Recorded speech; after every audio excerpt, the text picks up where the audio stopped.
Alors, est-ce que vous pourriez vous présenter, m'expliquer un petit peu votre domaine artistique? Oui. Alors, Nicole Mériot, je fais partie du Graal depuis 2002. Donc, je fais de la sculpture, principalement des bronzes, comme les 9 qui sont là. Et donc, le thème du mouvement m'a tout de suite fait penser à la danse. C'est pour ça que j'ai fait beaucoup de danseurs masculins, féminins, danse classique ou autre.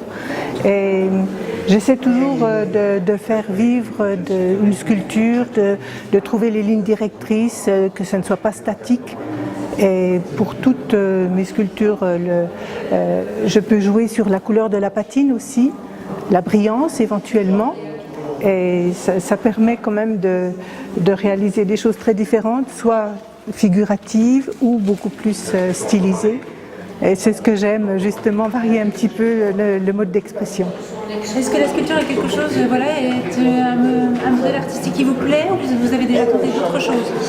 J'ai fait du dessin, j'aimais beaucoup le dessin, le pastel aussi, des cours d'après modèle vivant aussi, des dessins modèles vivants, j'aimais beaucoup. Mais je reviens toujours à la sculpture. Et quand j'étais petite, je sculptais déjà les bustes de mes frères en terre.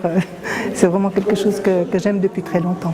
Est-ce que vous en avez fait votre métier, ou est-ce que c'est juste une passion? C'est plus une passion parce que j'étais professeure de mathématiques en maths sup pendant 16 ans.